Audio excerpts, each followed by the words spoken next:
आदाब, आप देख रहे हैं आवाज द वही सुर में हूँ आपके साथ यास्मीन खान। और इलेक्शन एक्सप्रेस जो है आज हमें गांदरबल लेके आया है और आज हमारे साथ पीडीपी के कैंडिडेट बशीर मीर जुड़ चुके हैं। Thank you so much Bashir, हमें वक्त देने के लिए। Thank you ma'am. I understand आपका अभी कैंपेन चल रहा है और मुझे लगता है आपका जो ये वाला कंटेस्ट है काफी ज्यादा मुश्किल है। ये जो कंपटीशन है आपके और उमर अब्दुल्ला के बीच में है। हम ऑफ कोर्स पॉलिटिक्स पे बात करेंगे, लेकिन इस शो में जनरली हम पॉलिटिशियंस की प्रोफाइलिंग करते हैं। तो सबसे पहले आपसे जानना चाहूंगी कि गांदरबल का यूथ और श्रीनगर का यूथ, इन दो जगहों पे आप बहुत ज्यादा पॉपुलर है बिकॉज ऑफ योर एक्टिविज्म। कि जब भी नालाई सिंध में ड्रॉनिंग का इंसिडेंट होता है सबसे पहले आप वहां रेस्क्यू के लिए होते हैं। तो आपका एक्टिविज्म से पॉलिटिक्स का जो सफर है वो किस तरह से शुरू हुआ? देखिए मैडम, जैसा कि आपने कहा मैं आपका पहले तहे दिल से शुक्रिया अदा करना चाहूँगा कि आप यहाँ आए। जो आपने खुद का मेरे एक्टिविज्म के बारे में, मैं बचपन से एक बहुत स्पोर्ट्स में रहा, स्पोर्ट्स में बहुत एक्टिव रहा। खासकर स्विमिंग और फुटबॉल में मैं बहुत ज़्यादा एक्टिव था, जिसकी वजह से मैं बहुत पॉपुलर था। पूरे पूरे अपने इलाके जो कंगन है या डिस्ट्रिक्ट गांदरबल में बहुत एक्टिव था मैं। मुझे मौका मिला जब 2008 आया, तो 2008 में मेरी उम्र कम थी, मैंने कॉलेज ख़त्म किया था, तो पीडीपी ने मुझे अप्रोच उस वक्त किया था और मोहतरमा महबूबा जी ने मुझे उस वक्त अप्रोच किया था और उन्होंने मुझे बताया था कि बशीर, हम आपको चांस देंगे कि that you are very much popular among the youth and we will give the chance that you would contest election from Kangan constituency. तो मैंने उस वक्त इलेक्शन लड़ा था और शुक्र खुदा का कि मुझे बहुत अच्छा रिस्पॉन्स मिला था यूथ का। तो फिर आगे चलता गया, मेरी पॉपुलैरिटी बहुत बढ़ती गई। तो और जो मौका मुझे दोबारा दिया गया, जैसे कि आपने खुद कहा उमर साहब को लेकर कि वो यहाँ से गांदरबल से इलेक्शन लड़ रहे हैं, और अपने खुद कहा कि वो एक स्ट्रॉन्ग कैंडिडेट के रूप में जिसको लोग देखते हैं। लेकिन जहाँ तक आज की पॉलिटिक्स है, मैं आपको आज की पॉलिटिक्स को लेकर बताऊँगा कि जो एक परसेप्शन है, जो एक एक परसेप्शन लोगों में बना है, खासकर जो यूथ में बना है, मुझे लगता है कि आज की डेट में कोई पावरफुल नहीं है। हमने रिसेंटली देखा है, जो कुछ महीने पहले यहाँ एक इलेक्शन हुआ था, पार्लियामेंट इलेक्शन जो नॉर्थ में हुआ था, तो वहाँ भी उमर साहब इलेक्शन लड़ने गए थे और बड़े मतलब मजबूती से गए थे। लेकिन वहाँ पर जो वहाँ के कैंडिडेट्स थे, चाहे सजाद लोन साहब थे, चाहे फयाज मीर थे, या जो इंजीनियर रशीद साहब थे, तो वहाँ बड़ी इमोशनल कार्ड उमर साहब ने खेलना चाहा। लेकिन एक फोटोग्राफ जो जेल से बाहर भेजा गया और उसने उमर साहब को इलेक्शन में हराया। मुझे लगता है आज की डेट में किसी के खिलाफ इलेक्शन लड़ना, मतलब चाहे वो कितना कितना बड़ा लीडर हो, किसी पार्टी से हो, उसको उसके खिलाफ अगर यूथ खड़े होते हैं तो मुझे लगता है उसको हराना बहुत आसान हो। मुझे लगता है आज की डेट में कोई बड़ा लीडर नहीं है। आज की डेट में बड़ा लीडर वो लीडर है जिसके साथ लोग हो। और मैंने देखा है कि पूरे गांदरबल में इस वक्त जो एक माहौल बना है, जो लोगों ने एक मन बनाया है नेशनल कॉन्फ्रेंस को लेकर, वो ये बनाया है कि जो हम वोट देंगे, जो यूथ का खास करे, कि अगर हम वोट देंगे वो हम जो यहाँ के लोकल को हम वोट देंगे, जिस तक हमारी रसाई हो, हमारी एक्सेस हो। क्योंकि लोग वोट इसीलिए देते हैं क्योंकि लोगों को अपने मसले मसाइल है, अपने मुश्किलात है, जिसके लिए लोग वोट देते हैं। और लोग कहते हैं कि हम आज की डेट में जब उमर साहब गांदरबल में आते हैं तो हम आज उसको यहाँ नहीं मिल पाते, उसके इर्द गिर्द करसनटीना वायर होती है, SSG गार्ड्स होते हैं। तो कल की डेट में अगर ये जीत भी जाता है तो हमारी एक्सेस इस तक नहीं है, तो हम क्यों उसको वोट डालें। तो इंशाल्लाह एक मन बनाया है गांदरबल के लोगों ने। तो जो आपने देखा होगा कि यहाँ बड़ी बड़ी मतलब पीडीपी को बहुत ज़्यादा रिस्पॉन्ड मिल रहा है। तो मुझे लगता है आज की डेट में ये मुश्किल नहीं है कि कोई स्टॉल वाट है। आज की डेट में यूथ ने अपने हाथ में लिया कि वो किसको स्टॉल वाट बनाते हैं और किसको रिजेक्ट करते हैं। मैम सही बात है। जम्मू कश्मीर में जब आर्टिकल 370 की एब्रोगेशन हुई तो कई सारे लीडर्स को डिटेन किया गया और उसमें आप भी शामिल थे। लेकिन तब खबरें इस तरह की आ रही थी कि आपसे फोर्सफुली ये कहा जा रहा था कि आप पीडीपी से रिजाइन करें और बीजेपी ज्वाइन करें। तो इसमें कितनी सच्चाई है? और उस पॉइंट पे जबकि आपके पास एक बहुत अच्छा चांस था बीजेपी में एंटर होने का, क्यों पीडीपी से क्विट नहीं किया? देखिए, मैं आपको इस सवाल का जवाब मैं इस तरह देना चाहूँगा कि जब 5 अगस्त यहाँ पर हुआ, 19 हुआ, तो हमें पहले 6 महीनों में जेलों में रखा गया और वहाँ मतलब कितना फोर्स, किस तरह हमारे साथ बिहेव किया गया। और जब हमें वहाँ से रिलीज़ भी किया गया, मुझे फिर 15 दिन एक मरतबा जेल में रहना पड़ा, दूसरी मरतबा फिर जेल में रहना पड़ा। Definitely there was very much force from different corners के that you should sideline PDP. और उसका ये था कि कुछ नई पार्टी जो यहाँ पर फ्लोट हुई, उन पर मतलब उनके लिए बहुत मतलब डायरेक्टली बीजेपी नहीं थी कि कुछ पार्टियाँ यहाँ पर बनी जो स्पॉन्सर्ड बाय द बीजेपी थी। दबाव था, ये दबाव था कि आप उनको सपोर्ट कीजिए।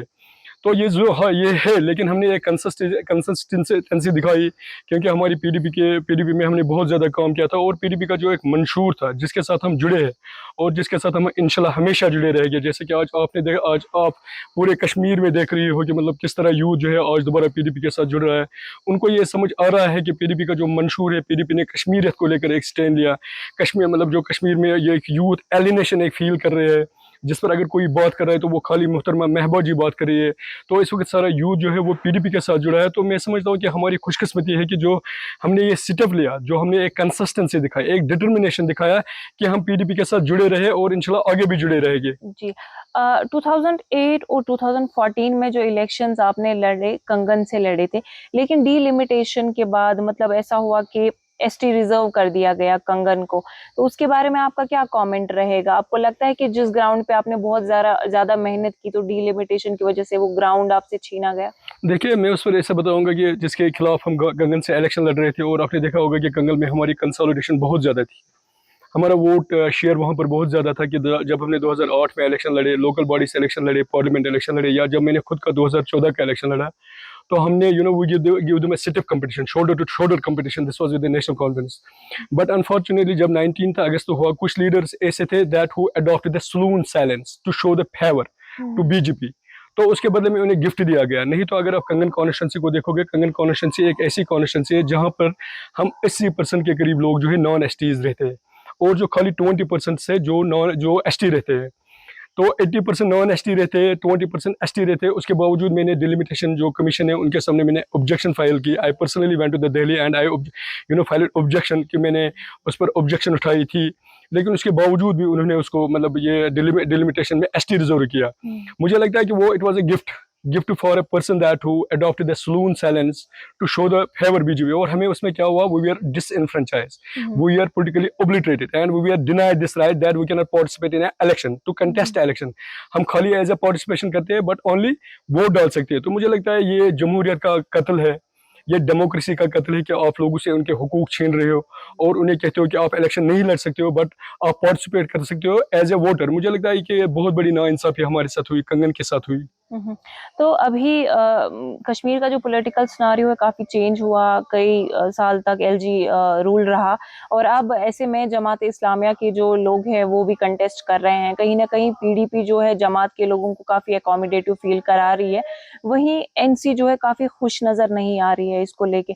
तो आप किस तरह से देख रहे हैं? क्योंकि कई लोग ये कह रहे हैं कि या तो जमात इस टाइम प्रेस कॉन्फ्रेंस करे और ये कहे कि वो पहले गलत थे आज सही है, या फिर वो आज गलत है पहले से ही है। तो एज अ पीडीपी पॉलिटिशियन आप किस तरह से उसको देखते हैं? देखिए, अगर आप नेशनल कॉन्फ्रेंस का देखोगे, पूरे जम्मू कश्मीर की उनकी हिस्ट्री क्या रही है।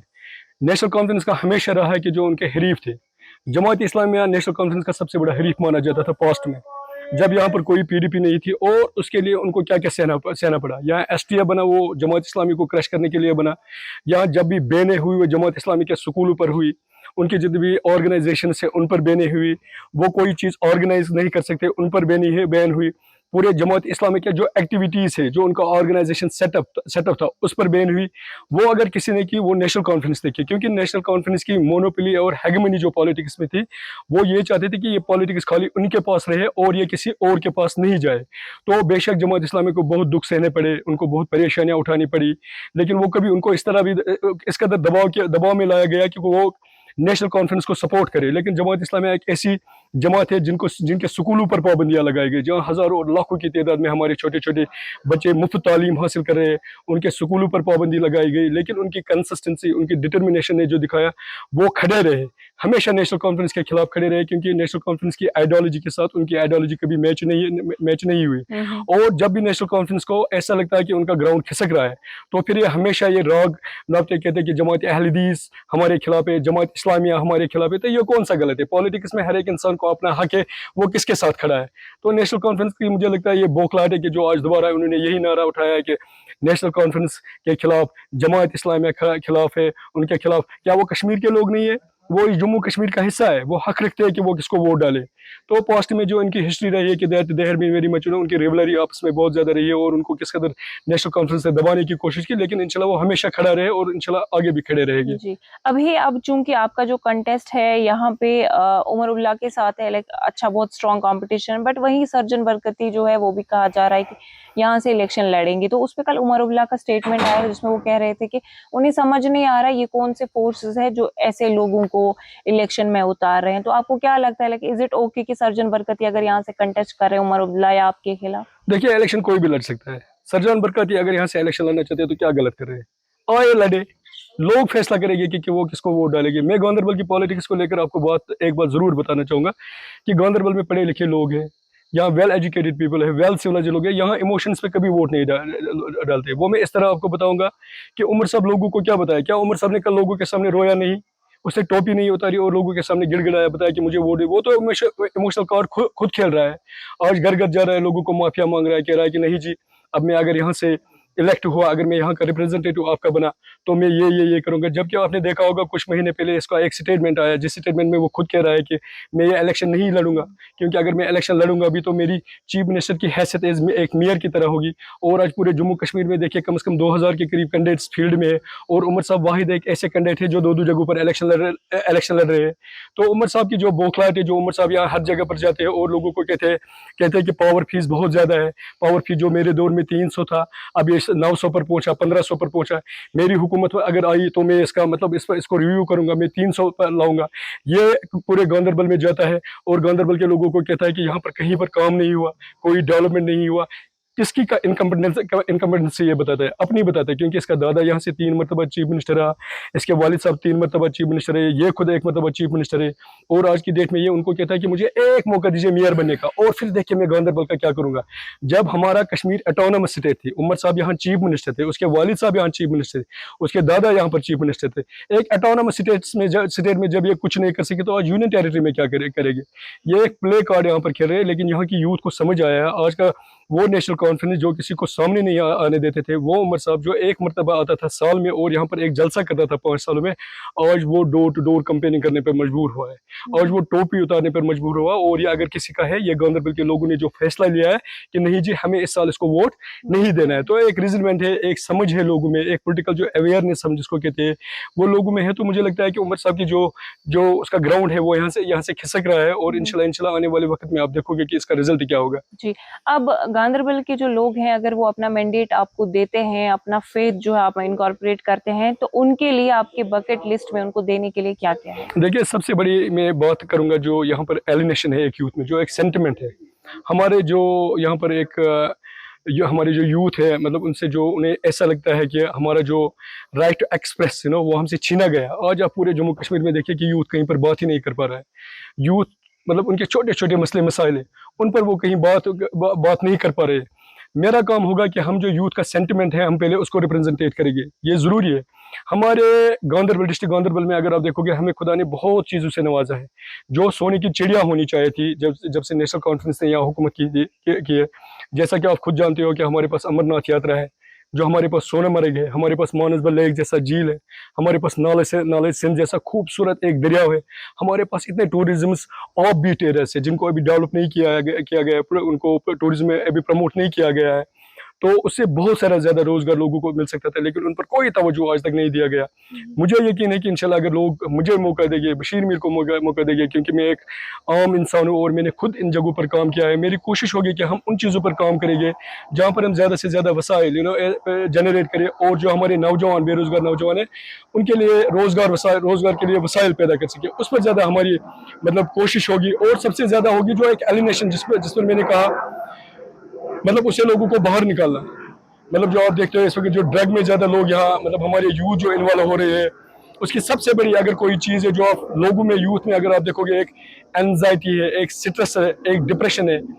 तो वो किसकी वजह से कि लोग पढ़े लिखे हैं, वेल एजुकेटेड लड़के, लेकिन उनको आज रोजगार नहीं मिल रहा है। और इसकी सबसे बड़ी कारण जो है वो क्या है, वो हमारे वसाइलों का जहाँ यहाँ सौदा किया गया है। जैसा मैंने आपको बताया था कि नेशनल कॉन्फ्रेंस के उमर साहब आज कहते हैं कि मैं यहाँ इतना बिजली फ्री दूंगा, अगर मैं पावर में आया 1600 रुपये आज आपको भरने पड़ते हैं, और मैं अगर दूंगा, मैं अगर पावर में आया तो मैं 300-400 करूंगा। मैं उमर साहब को बताना चाहूंगा, उमर साहब आज इंटरनेट का जमाना है।